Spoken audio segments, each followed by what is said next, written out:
अभी तक आप सब ने अपना अपना एग्ज़ाम डेट देख लिया होगा एंड सब बहुत अच्छे से प्रिपरेशन कर रहे होंगे। So hey everyone, this is Kanak Kumari and आज के इस वीडियो में हम जानेंगे कि इन आखिरी दिनों में, आखिरी 10 से 15 दिनों में आप ऐसा क्या कुछ करें कि आपके सिलेक्शन के चांस इंक्रीज़ हो सके। तो हम बात करेंगे आप डेली रूटीन किस तरह के रखो कि आपको रिवीजन के साथ साथ प्रैक्टिस भी आपकी बहुत अच्छी हो सके। तो आपको अपनी दिन की शुरुआत करनी है रिवीजन से।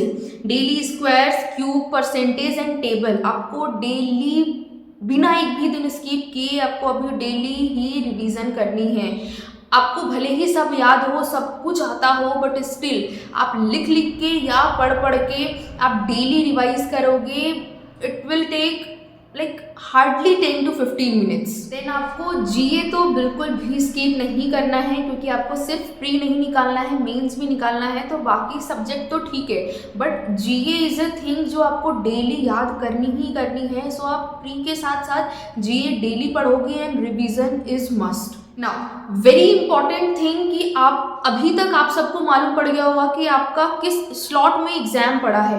तो एग्जैक्ट उसी टाइमिंग को, एग्जैक्ट उसी टाइम पे आपको मॉक टेस्ट देनी है। जस्ट सपोज कि आपके स्लॉट अगर शाम के 3:30 बजे की है, तो just take a gap of like half an our.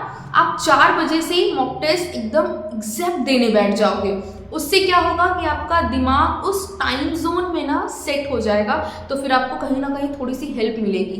इसीलिए डेली एटलीस्ट एक मॉक उस एग्जैक्ट अपने टाइम पे आपको देना ही देना है। देखो नाउ सबसे इंपॉर्टेंट क्वेश्चन कि अभी के समय में कितने मॉक टेस्ट डेली के प्रैक्टिस करने चाहिए। तो देखो ये डिपेंड करता है अपनी अपनी कैपेसिटी के ऊपर में कि आप कितना हैंडल कर सकते हो।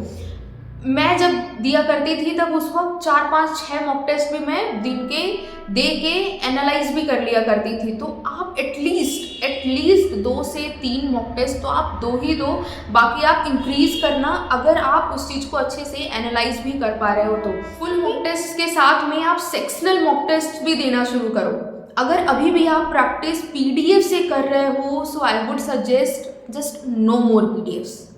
आप प्रैक्टिस करो मॉक टेस्ट से विथ टाइमर से प्रैक्टिस करना बहुत इंपॉर्टेंट है। अदरवाइज रियल एग्जामिनेशन में you gonna lose your marks.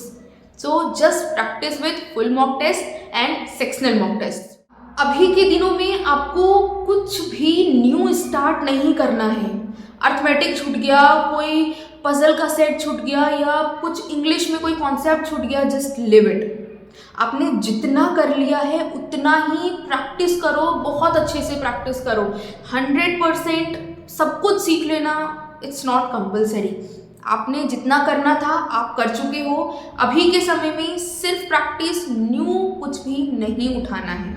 जब भी आप सेक्शनल मॉक टेस्ट दे रहे हो या फिर फुल मॉक टेस्ट दे रहे हो, just make your own strategy. आप कौन सी क्वेश्चन को पहले उठा रहे हो, कौन सा क्वेश्चन आप पहले सॉल्व कर रहे हो, कौन सा तरीका आपके लिए काम कर रहा है, उस चीज़ को, उस पैटर्न को नोट करो। जस्ट लाइक मैं जब सॉल्व करती थी तो मैं 1 लाइनर पहले सॉल्व करती थी। नो मैटर आपको देखने में कितना ईजी लग रहा हो कि क्वेश्चन ये बहुत ईजी होगा, पहले इसको कर लेते हैं। जस्ट इन केस रीजनिंग का अगर हम बात करें तो पजल, आपको फर्स्ट में अगर पजल आए, जितना मर्जी अंदर से ये आ जाए कि ये बहुत इजी पजल है, बट पजल स्टार्टिंग में नहीं करनी है। 1 लाइनर सबसे पहले करना है एंड पजल को स्किप करके आखिरी के लिए बचाना है। 8 से 10 मिनट में 10, 15, 20 क्वेश्चन तक हो जाते हैं। तो आप पहले 1 लाइनर को चूज करोगे, उसको सॉल्व करोगे एंड देन पजल की ओर जाओगे। सेम गोज विथ मैथ्स, आप उसमें भी पहले 1 लाइनर करोगे, that's speed maths. Speed math खत्म करने के बाद भी आप डीआई एंड देन अर्थमेटिक की ओर जाना है। अदरवाइज आप पहले अगर अर्थमेटिक या डीआई बना लिए, कोई क्वेश्चन में फंस गए, तो आपका माइंडसेट बिल्कुल भी निगेटिव हो जाएगा, डिमोटिवेट हो जाओगे एंड उस चक्कर में जो आपको आ रहा होगा वो भी नहीं बन पाएगा। सो अपने आप को मोटिवेटेड रखने के लिए पहले जो इजी क्वेश्चंस होते हैं, वन लाइनर होते हैं, आपको मेक श्योर आप उसी को उठाओ।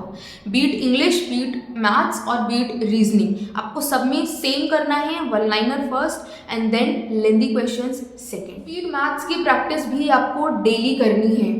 आप सेक्शनल मॉक टेस्ट से कर सकते हो, otherwise topic wise mock test से भी आप प्रैक्टिस कर सकते हो, बट मेक श्योर ये बहुत स्कोरिंग पार्ट होता है। 8 से 10 मिनट में आप 10 से 15 क्वेश्चन तक सॉल्व कर सकते हो, आपको बहुत अच्छे मार्क्स इससे सिक्योर हो जाते हैं। So make sure without forgetting आप डेली स्पीड मैथ्स भी रिवाइज करोगे।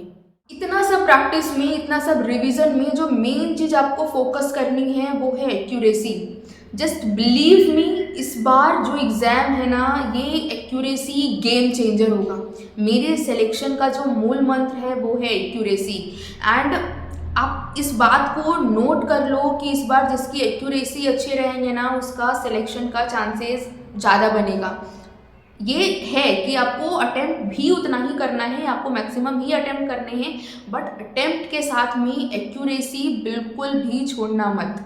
आप भले 85 क्वेश्चन करो, बट मेक श्योर कि आपको उसमें एटलीस्ट 79-80 के आसपास सिक्योर हो रहे हों। ऐसा नहीं कि आप 95 अटेम्प्ट करके आ रहे हो एंड देन आपको मार्क्स आ रहे हैं 80। मार्क्स भले इसमें भी एक्स्ट्रा ही हैं, बट आपकी एक्यूरेसी कम है। इससे क्या होगा, अगर गलती से आपकी शिफ्ट ईजी आ गई तो you will lose your marks and ऐसा लगेगा कि पता नहीं मार्क्स कहाँ ही कट गए। So just make sure to maintain your accuracy. ना जब बात रिवीजन की और प्रैक्टिस की आती है ना, तो बहुत सारे बच्चे ऑनलाइन लाइव क्लासेस से भी प्रैक्टिस करना पसंद करते हैं। बुरा नहीं है, वो भी ठीक है, बट आप उस चीज़ को ऑनलाइन प्रैक्टिस ना करके क्वेश्चंस को आप ऑफलाइन प्रैक्टिस करो। जब एक बार क्लास ख़त्म हो जाए एंड देन उसको आप 1.5x पे लगा के आप अपने हिसाब से बस क्वेश्चन प्रैक्टिस करो, सॉल्यूशन देखो and that's it. Online practice करने से क्या है, बहुत सारा टाइम एक्स्ट्रा में वेस्ट हो जाता है। सो आप टाइम सेव करो, क्वेश्चन प्रैक्टिस भले करो लेकिन ऑफलाइन करो। और अगर मेरी मानो तो अभी mock test is the best. अच्छे से अच्छे प्लेटफॉर्म का आप कोशिश करो कि मॉक टेस्ट आप सॉल्व करो, एनालाइज करो एंड रिवीजन करो, दैट्स इट। एंड अभी इस टाइम पे आपको मेंस का सिर्फ जीए पढ़ना है मेंस के लिए, अदरवाइज किसी भी और चीज़ की प्रैक्टिस नहीं करनी है। मेंस लेवल क्वेश्चंस अभी बिल्कुल भी नहीं छूने हैं, पहले प्री हो जाए तब तो मेंस पे जाओगे, राइट। इसीलिए अभी जो 10-15 दिन बचे हैं आपको सिर्फ और सिर्फ प्रीलिम्स का ही प्रैक्टिस करना है। जस्ट डिवाइड योर आवर्स, आप सुबह से उठ के शाम तक कितने घंटे कंट्रीब्यूट कर सकते हो एंड जस्ट मैक्सिमम कोशिश करो कि आप प्री ही प्रैक्टिस करो। हर चीज़ का, हर टॉपिक का आप जितना पढ़े हो एक एक क्वेश्चन प्रैक्टिस करो। तो नेक्स्ट वीडियो में मैं बताऊंगी कि एग्ज़ाम ड्यूरेशन में कौन कौन सी बातों का ध्यान रखना है और कौन कौन सी गलतियां नहीं करनी है ताकि आपका मार्क्स इंक्रीज हो। Till then keep practising and keep smiling. Bye.